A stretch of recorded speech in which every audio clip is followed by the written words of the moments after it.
Halo teman-teman, kembali lagi dengan saya Arif Channel.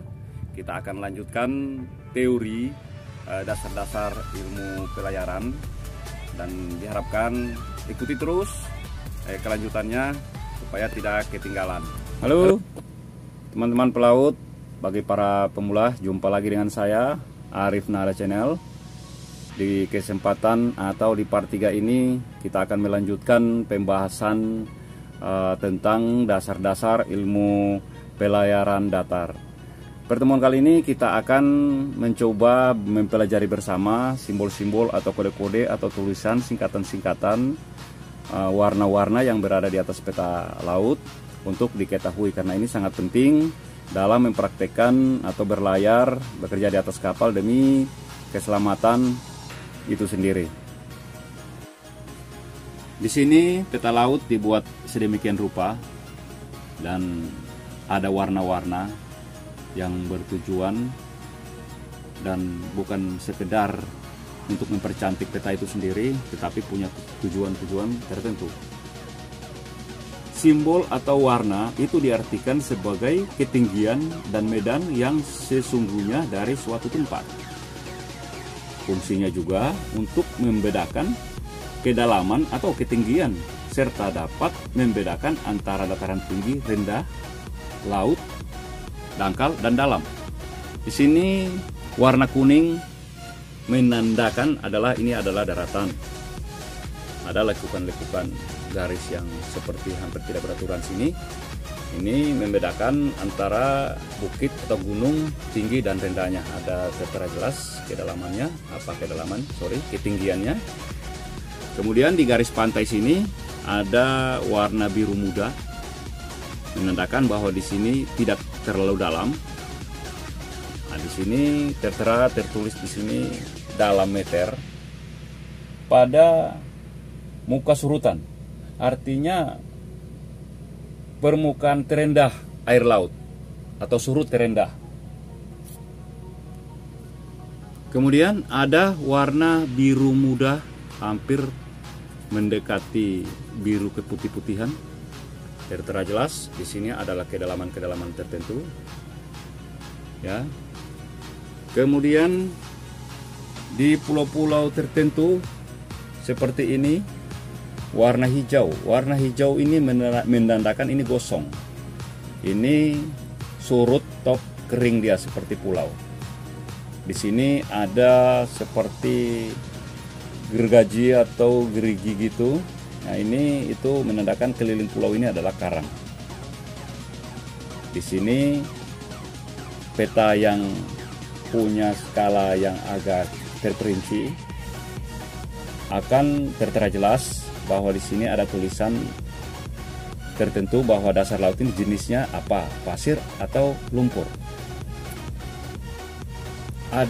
Biasanya ada keterangan yang di sini dijelaskan bahwa ini dasar lautnya jenisnya pasir atau lumpur. Jika kita mencari peta yang mencakup daerah tidak terlalu luas atau skalanya kecil, itu lebih jelas tertulis di situ jenis dasar lautnya seperti apa. Misalnya kalau pasir itu biasanya tertulis sand atau es. Kalau lumpur itu biasanya dengan tanda M atau mud gitu, lumpur. Kalau karang biasanya KR, ya di sini kar. Atau tertulis CO atau koral, itu di dalam keterangan peta nomor 1 ada tertera jelas semua di situ.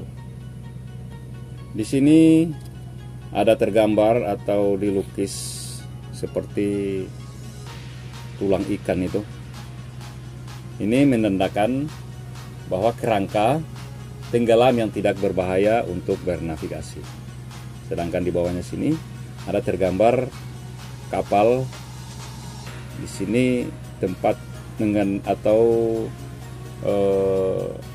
kapal yang ditenggelamkan itu yang punya tiang. Kerangka yang hanya tiangnya nampak di atas permukaan surut. Ada lagi di sini tertulis obstacle atau ini rintangan. Tetapi Sesungguhnya kalau berlayar melewati daerah-daerah berbahaya atau warning tanda bahaya, sebaiknya menghindari biar lebih aman, berlayar juga tenang, tidak mengancam keselamatan. Mungkin disarankan seperti itu. Kemudian ada lagi, kalau di daerah peta pelabuhan, peta rencana itu biasanya ada terlukis jangkar, ya. Ini diizinkan untuk berlabuh. Tetapi apabila ada seperti ini, kemudian ada tanda kali, itu dilarang berlabuh. Ada lagi yang gambarnya hanya sebelah cabang dari jangkar itu sendiri. Ini menandakan berlabuh untuk kapal-kapal ukuran kecil. Kemudian di sini tergambar lagi, gambarnya seperti ini, ya teman-teman, seperti tegak lurus, lukisan tegak lurus itu. Ini menandakan bahwa batas daerah terlarang. Kemudian di sampingnya ini ada tertulis oil file. Oil file ini pengeboran lepas pantai. Itu kadang-kadang kalau kita melewati daerah sini tidak boleh terlalu dekat. Biasanya dihalangi dengan kapal penjaganya dan disarankan untuk melewati harus jarak sekian, jarak aman sekian. Ini keterangan seperti ini sangat banyak dan sangat membutuhkan waktu. Ya, disarankan bagi teman-teman kalau bisa carikan itu, kalau ingin tahu lebih banyak lagi, cari itu peta nomor 1. Dia peta nomor 1 itu bukan berbentuk peta, tapi dia seperti buku. Nah, di situ tertera jelas semua simbol-simbol yang ada di peta laut. Nah, di sini yang sangat tidak kalah penting adalah pengenalan flashing atau kedipan lampu-lampu yang ada di atas peta, yaitu lampu suar atau lampu buoy, kardinal atau lateral. Itu kita harus mengenal karena semua punya tujuan tertentu, dan kalau tidak dimengerti atau dipahami akan sangat berbahaya buat keselamatan. Saya ambil sebagai contoh salah satu di sini tertulis FL5S 18 atau 18 M besar atau mic. Itu artinya flashing sekali atau satu kali. 5S itu artinya 5 detik baru sekali flashing. Kemudian 5 detik lagi sekali flashing. Sedangkan 18 itu jarak tampak dengan tanda M besar atau mic. Misalnya saya kasih contoh, saya mau ingin cari tahu itu lampu suar apa lampu nelayan atau lampu darat. Misalnya di situ saya cek dekat masuk arah situ di Tanjung ini, oh tertulis FL5S 18M. Disitulah dengan cara hitungan dengan denyutan atau detik jam. Misalnya sekali nyala flashing, dari sekali nyala flashing langsung hitung ikut irama detik 1, 2, 3, 4, 5. Kemudian nyala lagi 1, nyala lagi, padam lagi, hitung lagi 1, 2, 3, 4, 5. Kalau 2 kali iramanya sama atau 3 kali iramanya sama, berarti benar bahwa yang kita amati itu adalah Tanjung ini dengan flashing 5S. Ada juga tertulis dengan tulisan M kecil. Nah, itu M kecil itu menandakan ketinggian suar. Jadi bisa dibedakan bahwa M kecil itu ketinggian suar, nah, dan M besar itu adalah jarak tampak suar. Nah, di sini juga ada hitungan dan jarak aman atau biasanya di peta-peta tertentu, nanti juga kita akan ketemu di part berikut. Ada suar dengan sudut-sudut tertentu untuk kapal lewat. Jadi artinya selama kita berlayar melihat itu lampu suar, bahwa itu kita aman-aman saja. Tetapi dalam keadaan tertentu, misalnya dekat daratan seperti ini, misalnya sudah sudutnya tertentu itu ditentukan bahwa aman, tetapi bisa berbahaya jika suar itu tak nampak. Nah, dan itu akan membahayakan, bahwa seharusnya suar ini udah nampak, kenapa tidak tampak dalam penglihatan. Nah, wah, ini bahaya. Untuk mencari keamanan, dicoba dibaring secara manual atau dengan memakai GPS. Tetapi untuk poin ini atau materi ini kita akan ketemu di part yang lain. Ambil satu contoh, misalnya ini kedipan suar. Misalnya di peta itu tertulis seperti gini, M besar, kemudian dalam kurung 3, kemudian tertulis di situ 9S, ya, 33 M kecil, ya, kemudian 16 M yang besar. Nah, itu artinya di dalam kedipan suar ini M itu adalah red atau merah. Satu dalam kedipan itu ada 3 kali kedipan. Kalau yang sana 1 kali kedipan, tetapi diam selama 5 detik. Jadi gelapnya itu lebih lama daripada kedipan. Kalau di sini sama, hanya saja di sini kedipannya 3 kali. Kemudian diam selama 9 detik atau 9 second S. Untuk mengetahui bahwa itu suar atau lampu nelayan atau lampu daratan, teman-teman bisa melakukan seperti tadi. Saya ulangi lagi, seperti nyala 3 kali. Sek, sek, sek, 3 kali nyala. Kemudian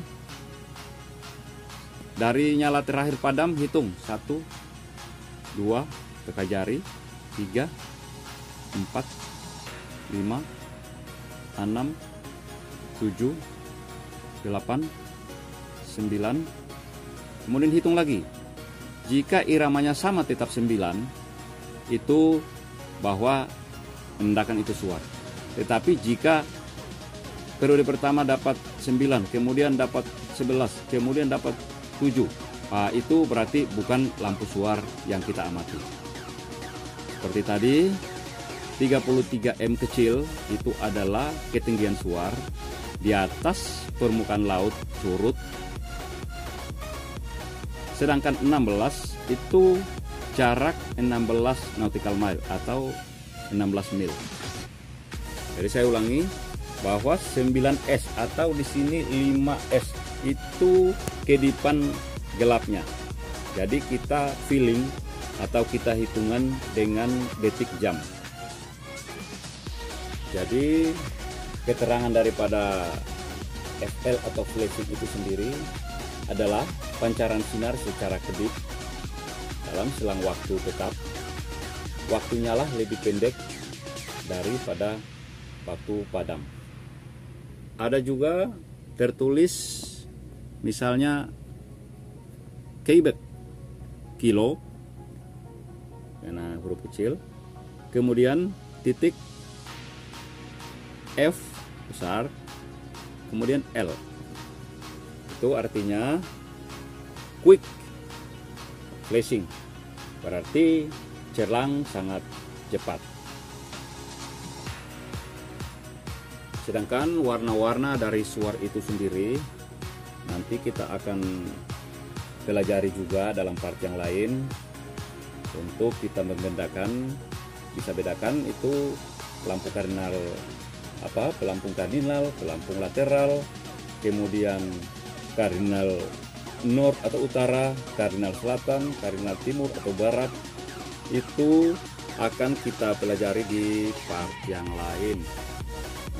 Di situ banyak hal yang harus kita bahas dengan membedakan warna. Biasanya warna lampunya itu hijau, merah, putih, kuning. Kemudian warna fisiknya itu hitam, merah, merah putih, hitam putih, kuning. Itu semua akan kita pelajari dalam part yang lain. Mungkin demikian sedikit penjelasan tentang simbol-simbol atau gambar yang tertera dalam peta laut ini. masih banyak yang harus dibahas, sangat banyak. Tapi kalau teman-teman ingin mengetahui lebih banyak mengenai simbol-simbol dan tanda-tanda dan gambar-gambar yang berada di peta laut, bisa mencari itu peta nomor 1. Peta itu bukan berupa peta biasa seperti ini, teman-teman, tapi dia berupa buku. Di situ ada semua yang bisa kita cari dan tahu tentang simbol-simbol yang ada di peta laut ini. Kemudian nanti selanjutnya pertemuan berikutnya kita akan membahas atau menghitung perubahan variasi pada mawar pedoman seperti ini. Dia bertambah atau berkurang, barat atau timur, decreasing atau increasing. Nanti dalam pertemuan berikutnya kita akan mencoba menghitung sesuai yang ada nilainya di peta, atau kita mencari pertanyaan yang lain. Oke, terima kasih sudah menonton. Terima kasih dan salam pelaut.